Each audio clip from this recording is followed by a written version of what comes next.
What's up mga ka-technician? Nagbabalik ang DIY Pinoy Technician. Sa mga hindi pa nagsusubscribe nyo guys, subscribe na kayo. Click ang notification bell button, click yung like, share nyo rin ang aking mga videos. So yun guys, sa pangalawang pagkakataon, nailabas ko ulit tong video about dito sa DIY electric scooter ko guys. So ayan, mini-maintenance ko ngayon siya. So yung unang video nito, hindi dito guys sa YouTube channel ko na to. May unang YouTube channel ako. Ano doon po yung video at hindi ko na ginagamit kasi yung YouTube channel na yon. So kung gusto niyo tignan yun guys, para makita niyo yung ilaw niya rito guys sa ilalim. Nagre-reflect yung ilaw niya guys sa ilalim. So kung gusto niyo makita yun guys, i-search niyo yung tag dito, Genpow 26 DIY electric scooter. Ayan. So makikita niyo yun guys. Yan na yan yung makikita nyo. Pero syempre, wala pa yung head dito, yung head assembly kasi ito yung head assembly niya. So, ito yung kasama ng tag dito, ng manibela guys. So, yung manibela tsaka yung body niya. So, kung nakita nyo guys, ang laki ng controller ko. So, ang controller na gamit ko dyan guys, ito para makita nyo. So, ayan, Brainpower motor controller. At kung nakikita niyo kung ilang watts siya, 1000 watts. Pero guys, modified ko na yan. Binabaan ko yung current limiting niya. So dati, ayan, 38 amps. So binabaan ko yan. Okay, so alam ko naman kung paano, ano yan guys tag dito, alam ko kung paano ko siya i-modified. Alam ko yung mga code niyan. So kaya kung nakikita nyo, iba-iba na yung mga nakalagay dyan. Ayan, para naintindihan nyo lang. Kahit dito. So, ang nangyari dyan ay magkahiwalay po kasi ito guys So, yung input nentong galing sa kabila, pinapasok nyo doon sa kabila. Bale, nagko-communication silang dalawa. So, kapag ka nag-throttle ako, sabay sila guys. Sabay silang mag-on. Sabay under ng hub wheel niya. Okay, kasi dual wheel siya, dual hub wheel. So, ayun yun guys. So, ito yung sa unahan, at ito naman yung sa hulihan. So, pagka andal pa lang ng, or pag pihit nyo pa lang ng thumb throttle, kasi thumb throttle yung gamit ko. So, pakita ko sa inyo, ito yung thumb throttle guys. So, ito, yung thumb throttle, ayan o. So, meron din akong brake guys, e-brake tawag dito, electronic brake. So, yan, pagka under pa lang ng thumb throttle, sabay na iikot yung wheel niya. So, ang kagandahan dun guys, kasi malakas yung torque. Pagka isang wheel lang kasing ginamit nyo, so bumili ka isang wheel lang, ang torque niyan guys, kalahati lang, hindi siya talagang 100% kasi wala siyang guys walang tumutulong sa kanya Kung merong isa rin dito, syempre pare sila. Diba? Mas mabilis yung torque niya guys. Mas bibilis yung under niya.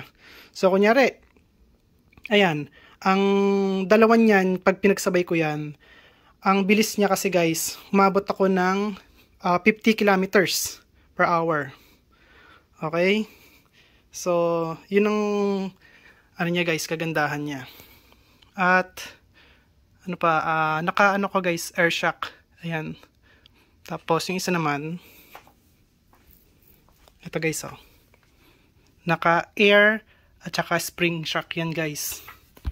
So, ayan, IDM tuloy. DNM. Ayan guys, DNM yung, ayan DNM yung, ano niya, brand. Okay? So, meron siyang rebounds na slow at saka fast. Pag ginanon ko, mabilis yung rebounds niyan. Pag papunta rito, mabagal, okay? So, maximum PSI, 275 PSI. So, lalagyan nyo ng hangin yan, guys. Katok sa inyo. Ayan, Okay? Ayan. So, ayan, guys. At, ano pa ba? Yun nga, ang problema ngayon nito guys, yung thrust bearing niya ito. So, ano ba yung thrust bearing, guys? Papakita ko sa inyo. Ganito yan, guys. So, kung nakita nyo to, ayan, durog na yung pinaka-rail niya. Yung bago niyan, ganito pa itsura ito. Ayan. Okay? Versus sa pagkadurog na. Ayan, tignan nyo, oh. So, ang thrust bearing, nilalagay siya rito, guys. Ayan. Tapos yung isa naman, pag ganito. So, naka-sandwich yan. So, ayan yung ikot niyan, guys, oh. Okay? So, ang nangyari dito kasi, kada higpit ko, ayan, guys, nangyari. So, sobrang paghihigpit ko, ganyan nangyari. So, bakit nasira siya kahit nahigpitan? Thrust bearing yan eh. Kasi, guys, itong nabili ko is fake. Dito, ano lang to, washer. So, fake yung thrust bearing na nabili ko. May original po nito. Ang original po nito, pakita ko sa inyo, guys, ang diba? So, eto, guys. Ayan, guys, yung original. Kahit na sobrang din nyo, sobrang higpit nyo ng bolt nuts. So, hindi po siya nagbabago. Okay? Makinis ang original. Ayan, oh. Kung kintab yan. Kapag ka-fake, ganito. Itong fake. Ayan, parang ano lang siya, washer lang siya. Ayan. Kita nyo yung pagkakaiba. So, ayan, sa kanan yung original. Sa kaliwa yung fake. So, baliktarin naman natin. Kita nyo yung pagkakaiba. So, ayan. So, sa susunod, hindi na ako bibili dun sa pinagbilan ko, guys. Kasi, peke yung mga binibenta niya. So, ayan. Ang daming peke. Kasi ang gagamitin ko dyan, guys, itong mga bearing na lang mismo or ball bearing niya mismo. So, yan na lang yung gagamitin ko dito sa original. Ayan. Kasi yung dati niyan, yan kinalawang, pero original pa rin yan. Gamit na yan, pero nakita nyo, hindi nasira yung mga kanal niya. So, kaya kinikip ko yung original. Okay? So, saan ba nilalagay yung thrust bearing na yan? Nilalagay yung thrust bearing na yan, guys, sa mga ganito, mga gumagalaw. Ito, tulad dito, gagalaw siyang ganyan. Sabay itong gagalaw. So, kung nakita nyo, may thrust bearing siya doon, ayun, Okay? Ayan pa, guys, ayun. Kahit dito, may thrust bearing din yan. Kasi, gumagalaw to, guys, eh. So, kung ano yung galaw nito, sumasabay dito yan, eh. So, ito yung, natin, shock absorber natin, air shock absorber. So, dito naman, ito lang nalagay ko. So, lalagyan ko rin to, guys. Alisin ko tong washer. Tapos, yung nandoon sa ilalim, pinakailalim doon. Ayun, guys, ayun. So, lagyan ko rin yung mga yon, yung nandoon. Okay? Tapos yung dito, ito, nilagyan ko lang ng copper tubing. Ayan, parang maging lang siya, spacer. So, gagawin ko dyan, sa sobrang dami ko naman na kahit ganitong peke, okay lang yan. Pero kailangan kasi original dito, Dito, guys, kailangan original dito sa may head assembly niya. Front head assembly tawag dito. Ayan, kasi kung nakita nyo, original yung nakalagay dyan, guys. Ayan, pakita ko nga sa inyo. So, dito, may thrust bearing yan. Kaya pag gumalaw to, guys, ayun, umiikot din yung umiikot din yung tornilyo. Ay, nagalaw talaga. Magalaw ang ating video. Pero ayan, guys, Ayan, guys, umiikot. So, may thrust bearing dito. Tapos, may thrust bearing dito sa ilalim na to. Ito, guys, dito sa ilalim. Ayan, makikita nyo yan dyan. Ayun. Kulay gold. Ayun. Tsaka dito, ito, ayan, original yung mga thrust bearing dyan. Tsaka dito, yan. Kailangan talaga, guys, original na thrust bearing ilagay dyan. Kasi ito yung gumagalaw sa unahan. Kailangan dito stable. Kasi ito yung mo, guys, Ito mismo yung dito nakakabit yung gulong mo, So, kailangan stable yung mo rito, yung pagdadrive. Okay, pagka lumiko yan or nag-stuck yung lugar dito, tapos ang bilis ng takbo mo, oh, goodbye ka na. Lipad ka, sigurado, lipad ka sa ere. Diba? So, yun guys. Kaya, yun, puti na lang yung nasira kong thrust bearing na original. Nung una kasi guys, original talaga yung thrust bearing eh. Kaya ang ginawa ko, bumili ako ng madami sa kanya din. Yung pala, ang ibibigay sa akin, yung wholesale na benta niya, ayan. Puro fake eh. Di ko naman guys mababalik yan eh. Kasi galing pa sa China yan eh. So, ayan, careful na lang ako next time, diba? So, ayan. At dito naman guys, papakita ko sa inyo to guys kapag kabuo na to. Kasi, etong, sa ano to guys eh, sa horn. Or sa beep talaga, sa buzzer natin yan guys eh. Ito yung busina natin, yan. So, ito kasi guys, i-connect ko pa yan dito. Oh. Okay? So, gusto ko nakakonekta yan dyan. Para dito ako magbabuzzer. Or magbubusina. Kasi ito, para dito kasi yan guys, nakaganyan eh. Eh, mahirap guys kapag na-under ka eh. Hahanapin mo kung nasaan yung dito. Ito, hawak-hawak mo talaga oh. 'Di ba? So, ayusin ko pa yan. At papakita ko rin sa inyo yan guys kapag nakakabit na siya rito. Yan. Okay? Yun nga pala guys, tag dito, gagawa pa ako ng isang ganito kasi etong gulong na to ay 8 inches lang yan. So makita nyo guys, you know, 8 inches by 2 inches. So 8 inches yung laki niya. Ayan. Ayan, yung laki niya ganyan guys. Tapos 2 inches lang yung kapal nung eto guys oh. Ayan. So 2 inches lang yung kapal niya. Parang bike lang. So ang ginawa ko guys, bumili pa ako ng mas malaki dyan. Ito guys, papakita ko sa inyo. So ayan guys, ang laki po niyan ay 11 inches. 11 inches by 4 inches. So ganyan kakapal yung ano niya, or 3 inches yata. Saan na ba yun? Buksan natin ilaw. So ano saan na yun? Wala tayong makita. Ito, siguro ito yun. Ito 90mm by 65mm guys. Ayan. So, basta alam ko nasa 11 or 10 inches yung laki niyan guys. Tapos, kasi yung kapal nito, hindi kung gano'n kapal yan. Diba parang 4 inches nga guys yung kapal nito. 4 inches. Dalawa yan. Ito pa isa. Ayun. Okay guys. Kung tatanungin niyo ako kung ilan yung wattage nito guys. Saan na ba yung wattage niya? Alam ko na sa ano to, 1600 watts to eh. Ayun. Ayun o. Ayun guys. 60 volts, 1600 watts. O, diba? Ito guys, pa-modified ko to sa China kasi kung nakita nyo, dito meron siyang input. Sa kabila, meron din siyang input. So, dalawang input niya. Ayan. Kita nyo? Eh, yung regular lang nito eh, dito lang. Dito lang yung input niya. Ayan.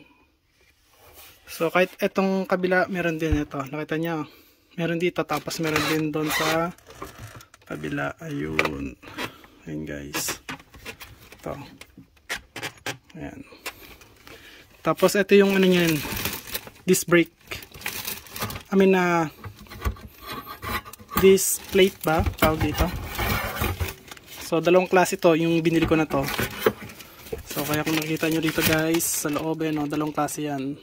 So isang malalaking butas, tapos isang maliliit na butas. Ayan. So hindi ko pa muna magagawa ng video to guys kasi wala pa akong budget. Pagka nagkaroon ng budget yan, matik yan, na-under din yan. Mapapakita ko sa inyo yan kung gaano kabilis yan guys. Okay? So dito muna tayo sa ginagawa kong electric scooter. Okay? So yan nga pala, pakita ko muna to sa inyo guys. So ito yung sa 8 inches na tire. Tapos ito yung ano niya guys, interior. So bumibili agad ako ng pang-reserva guys kasi in the future baka mabutasan ako. So at least meron akong 4 na exterior sa 8 inches. Tapos ito ay 2 na lang kasi kakapalit ko lang ngayon ng interior. Ayan guys. So ayan guys. At kung nakita nyo dito guys, so sa loob wala pa siyang laman. Kasi dito ako nilalagay yung battery guys. Ito. Wala pang laman no. So nandito guys sa loob yung battery. Ayan. So simula dito hanggang dito guys yung battery niyan guys. So, tapos yung dito kasi sa loob, dito hanggang dito, andiyan kasi yung ano guys yung ang tawag dito, yung ano niya, yung shock. Kaya hindi ko pa pwedeng punuin yung isang buo na yan. Okay? Syempre in the future, doon sa 11 inches na wheel hub, ay sigurado pupunuin ko yon. Hanap ko ng mas magandang shock absorber. Okay? So, hindi yung ganyan kahaba. Kung may shock absorber na maliit lang, so yun guys ang bibilin ko. Kahit 2 nun, dual shock, mas okay. Okay? Kahit na maliit siya, basta dual shock, mas okay yun guys. So, ayan. At i-assemble ko muna to guys. Siyempre, hindi ko na papakita guys sa inyo kung paano i-assemble yan kasi sobrang haba na ng video natin guys. So, ayan. Paano ko ba ginawa muna to? So, ito guys kasi, ang tawag dito, nagputol kasi dito yung water jet. Ayan. Water jet cutting po ang tawag doon. So, dinesign ko po yan and then binigay ko yung file doon sa magpuputol ng aluminum. Aluminum plate kasi to guys or aluminum sheet. So, yung kapal po nito ay 1/4 inches. Okay? So, makapal yan guys. 1/4 yan. Pero kung mas gugustuhin ko mas makapal, syempre ang pipiliin ko yung gitna ng 1/4 at saka 1/2. Kasi pagka 1/2 kasi guys, napakakapal na ng 1/2. So, kung nakita nyo guys, ayan ang 1/2. Ito yung 1/2. Makapal na yan guys. Napakakapal na yan. Mabigat na yan. Kaya 1/4 lang yung pinili ko dun sa design ko. Okay, gumamit kasi ako ng SolidWorks dito. So, syempre yung pipiliin ko next time is gitna na lang ng 1/2 at saka ng 1/4. So, hindi ko alam kung anong gitna ng 1/2 at saka 1/4 guys. Sorry. Hindi ko kasi pinag-aralan yung sa math. Promise. Wala akong pinag-aralan sa math na ganyan. So, ayan. At, ayan. Modified ko na lang din yung stand niyan guys kasi wala naman kayo mabibili na plug and play na stand So modified na yan. So syempre gagawa ka ng electric scooter, kailangan i-modified mo lahat kasi modified nga lahat So ayan guys, at i-assemble ko muna to. Babalik ako guys, papakita ko sa inyo yung final result. Ayan. Pero siguro papakita ko muna sa inyo yung battery dito bago yung final result. Yan. So, ayan guys. So, ayan guys. Nandiyan na yung battery niya. At kung nakikita nyo guys, yung wirings ko na yan guys, hindi pa finalize. Pero yung ito guys, yung pagkakaspot weld niya, yan ang finalize na yan guys, syempre. So, ayan, ano ko muna to, tag dito. Tignan ko muna syempre kung satisfied na ba ako sa gagawin kong wiring. Pero dito guys, syempre satisfied na ako dyan. Kung nakikita nyo yung pagkaka-weld nyan, or spot weld, ayan guys, oh. So, malinis po yan. Oh, ayan, oh. Okay, tapos ano po yan, oh. Yung acrylic glass. Ayan. Tapos, ang gamit kong BMS, guys, nakabaliktad lang. Pero kung nakikita nyo, battery protection circuit board 16S or 16 series. Tapos ang maximum niya is 60 amps. Okay, so ang nilalabas niya sa battery ay 60 amps. Tapos ang charging niya 60 amps din. Okay, so yan po yan.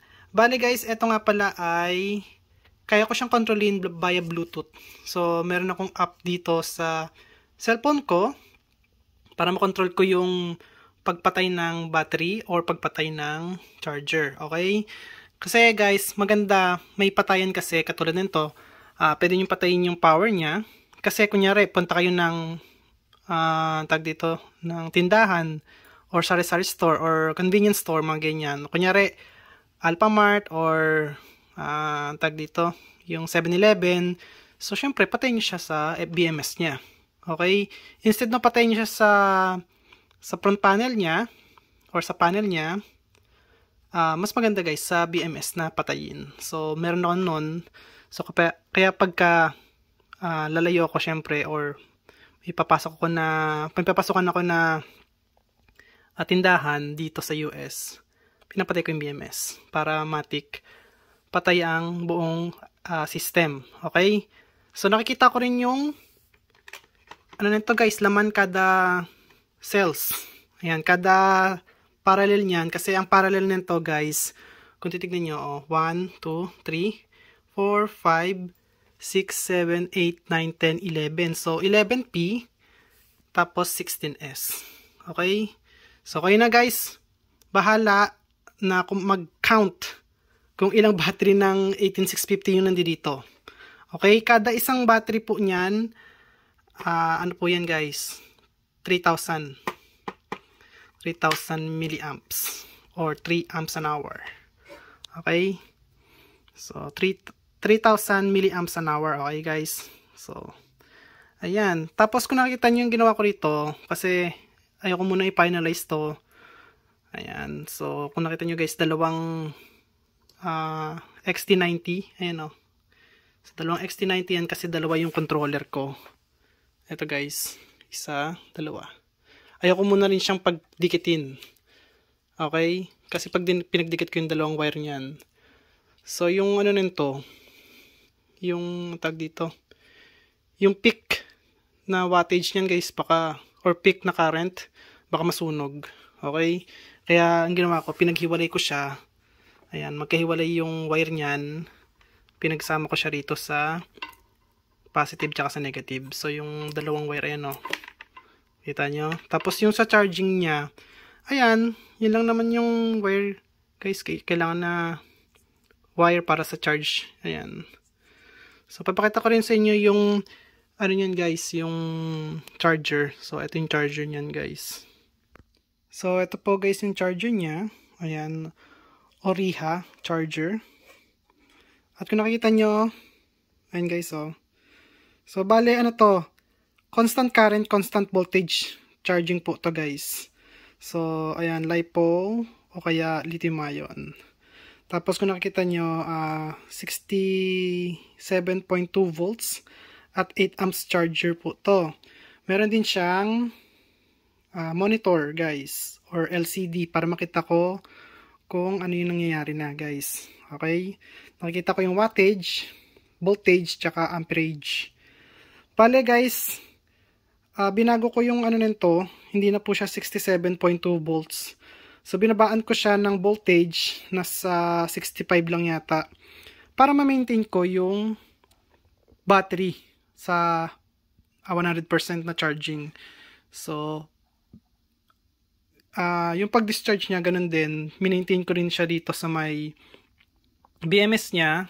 Binabaan ko rin, tinaasan ko yung under voltage niya. Okay? So, tinaasan ko yung under voltage. Binabaan ko naman yung over voltage. Okay? So, para maayos guys. Hindi agad masira yung mga battery. So, ayan. Ayan guys, next na natin, syempre kakabit na natin to. Yung front head assembly at saka yung front shock assembly. Ayan.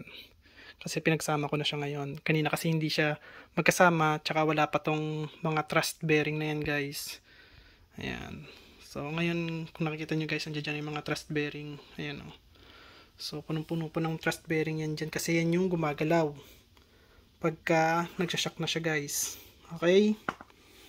At ayun guys, babalik na ako pagka buo na siya. Okay?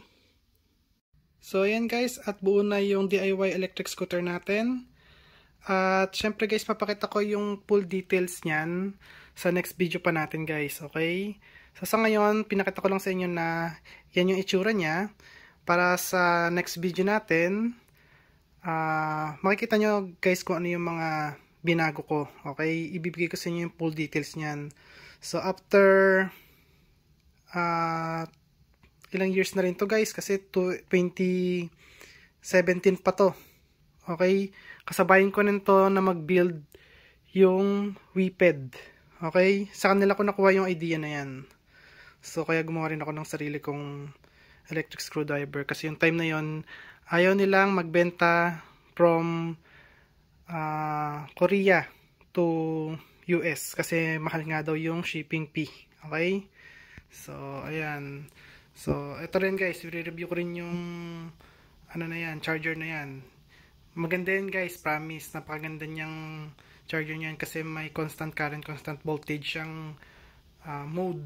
Ayan. Hindi siya guys constant current agad. I mean, constant voltage.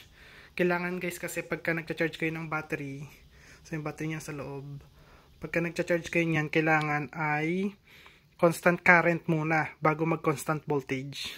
Okay? So, ayan. At kung nagustuhan niyo ang video ko, huwag kalimutan mag-like or subscribe. Click the notification bell button. Click nyo all guys. Bye! Peace!